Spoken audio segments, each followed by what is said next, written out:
باللہ من الشیطان الرجیم بسم اللہ الرحمن الرحیم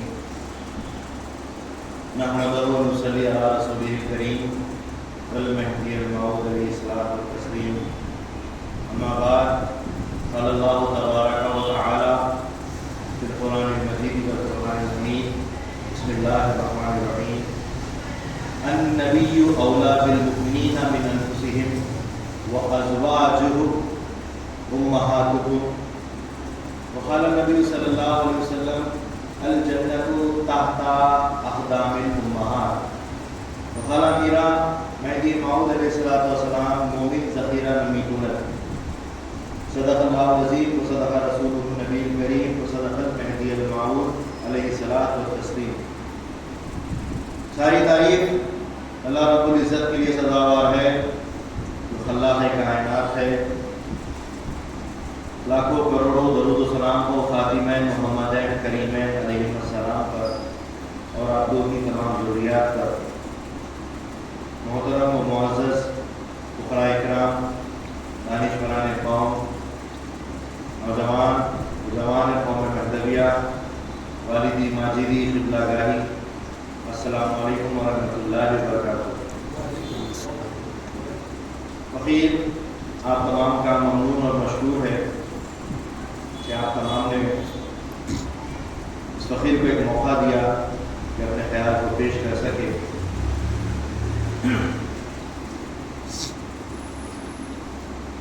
قوم مہدویہ کی جو تاریخ رہی ہے کہ مہدی اور مہدی کے گروہ کے جتنے بھی فقراء ہیں ان کا یہ کردار، ان کا یہ شیوا رہا ہے کہ وہ ہمیشہ اپنی ساری زندگی میں اپنی عاجزی اور اپنی انکساری کو پیش کرتے آئے۔ موعود علیہ السلام کے فرمان کے مطابق ہر حال رب سنبھال کا معاملہ ان کی زندگیوں میں ہمیشہ جو ہے سو بھرا اور بسا ہوا، اور معمولی سی کیفیت، معمولی سی حالت میں انہوں نے اپنی زندگیاں گزار دی ہیں، اگرچہ کہ اللہ کے پاس ان کے بڑے بڑے درجات اللہ تبارک و تعالیٰ نے ان کو بنائے ہیں۔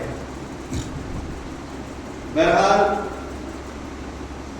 اسی طرح گروہ مہدویہ سے بھی ایک معمولی فقیر آپ کے سامنے رونما ہوا ہے اور اپنے خیال کو پیش کر رہا ہے۔ سورہ احزاب میں اللہ تبارک و تعالیٰ نے 6 آیت میں ارشاد فرمایا ہے النبی اولی بالمؤمنین من انفسهم وازواجہ امہاتہم۔ اللہ تبارک و تعالیٰ نے ارشاد فرمایا ہے کہ نبی مومنوں کی جانوں پر سب سے زیادہ حق رکھتے ہیں۔ نبی مومنوں کی جانوں پر مومنوں سے زیادہ حق رکھتے ہیں، اور نبی کی بیویاں تمہاری مائیں ہیں، مومنوں کی مائیں ہیں، اللہ تعالیٰ نے فرمایا۔ حاضرین گرامی، آج ایک ماں کا تذکرہ کرنے کی جسارت کروں گا۔ اللہ رب العزت نے جہاں نبی کی بیویوں کو ہماری مائیں قرار دیا ہے، امہات المؤمنین کا ان کو مقام عطا کیا ہے، تو اسی بنا پر نبیوں کی بیویاں ہماری مائیں ہیں، تو حضرت امامنا مہدی موعود علیہ السلام کی بیویاں بھی ہماری مائیں ہیں، ہم ان کو امہات المصدقین کے نام سے یاد کرتے ہیں۔ سوال یہاں یہ ہوتا ہے کہ امامنا مہدی موعود علیہ السلام نبی تو نہیں ہے، رسول بھی نہیں ہے، پھر ان کی بیوی اور ان کی بیویاں ہماری مائیں کس طرح؟ تو یہاں رسول و مہدی کا مقام ہے۔ امامنا مہدی موعود علیہ السلام والسلام کو قوم مہدویہ میں اور قرآنی آیات اور احادیث کی بنا ہم سر رسول اللہ کا ایمان رکھا جاتا ہے، اسی بنا پر رسول خدا صلی اللہ علیہ وسلم کی بیویاں ہماری مائیں ہیں، تو امامنا مہدی موعود علیہ السلام کی بیویاں بھی ہماری مائیں ہیں۔ حاضرین گرامی، ماں کا بہت بڑا درجہ ہوتا ہے۔ رسول پاک صلی اللہ علیہ وسلم نے فرمایا الجنت تحت اقدام الامہات، جنت ماؤں کے پیروں کے نیچے ہے۔ اس کا مطلب یہ نہیں کہ ہر کوئی جائے اور ماں کے قدموں کے نیچے کھدائی شروع کر دے کہ اس کے قدموں کے نیچے جنت رکھی ہوئی ہے، جنت کے عیش و آرام رکھے ہوئے ہیں۔ اس کا مفہوم یہ ہے کہ بڑی سی بڑی اللہ کی نعمت جس کو جنت کہا جاتا ہے، جس کے تصور میں ہر مومن محنت کرتا ہے اور اس جگہ بسنے کی خواہش رکھتا ہے، اس جیسی عظیم ترین نعمت کو بھی اللہ تعالیٰ نے ماں کے نیچے رکھ دیا ہے، اور ماں کا مقام جنت سے بھی اونچا ہے۔ یہ مقام ماں کا ہے۔ حاضرین گرامی، ماں کو اللہ تبارک و تعالیٰ نے بہت بڑا مقام دیا۔ ایک مرتبہ رسول خدا صلی اللہ علیہ وسلم کے یہاں ایک صحابی آئے اور عرض کرنے لگے کہ یا رسول اللہ، میرے یہاں میرے گھر میرے ماں باپ ہیں، مجھ پر سب سے زیادہ خدمت کرنے کا اور فرما برداری کرنے کا حق کس کے لیے؟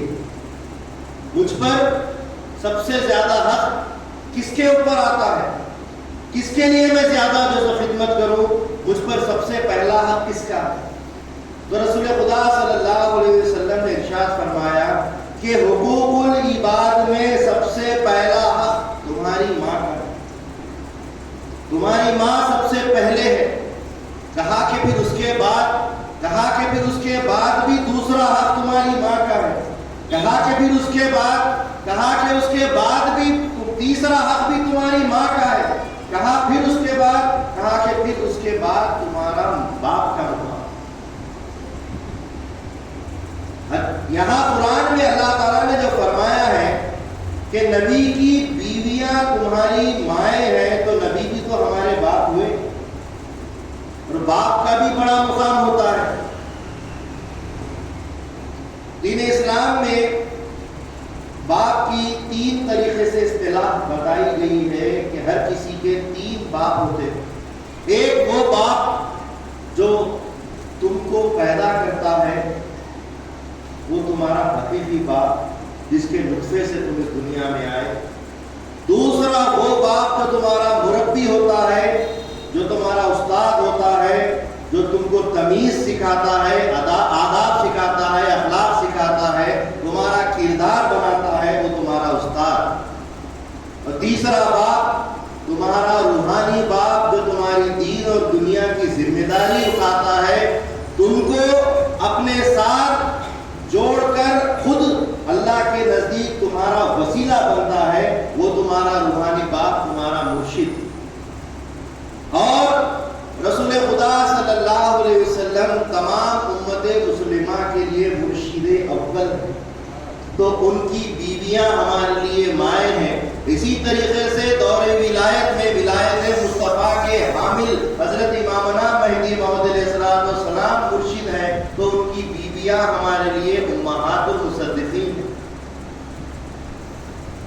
تو اس طریقے سے باپ کا بھی مقام ہے، تو روحانی باپ ہے، تو اس طریقے سے ماں کا مقام ہے، تو یہ ہماری روحانی مائیں ہیں، اور ماں کا بڑا مقام ہوتا ہے۔ حاضرین گرامی، ماں نبی کی بیوی بھی ہو تو بھی وہ ماں ہی ہوتی ہے۔ اللہ کے گھر کے پاس سے، اللہ کے یہاں سے جب اللہ تبارک و تعالی ہمارے یہاں جب ہمارے گھر کوئی اگر دختر دیتا ہے، بیٹی دیتا ہے، تو رسول خدا صلی اللہ علیہ وسلم فرماتے ہیں وہ بیٹی بیٹی نہیں بلکہ خدا کی رحمت ہے۔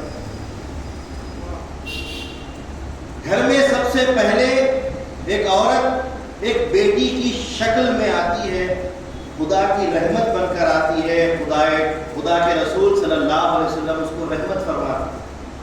دھیرے دھیرے خدا کی وہ رحمت گھر میں بڑی ہونے لگتی ہے، ماں باپ کے دلوں کا سکون بنتی ہے، بھائیوں اور دیگر افراد خاندان میں دلوں کا چین بنتی ہے، اور دھیرے دھیرے جب وہ پروان چڑھ کر جوان ہو جاتی ہے تو سارے گھرانے کی آنکھوں کی ٹھنڈک بن جاتی ہے، اور پھر اس کو بڑے ناز و نخروں کے ساتھ سجا دھجا کر اس کو پھر اپنے کسی اور گھر پہ پھر بھیج دیا جاتا ہے۔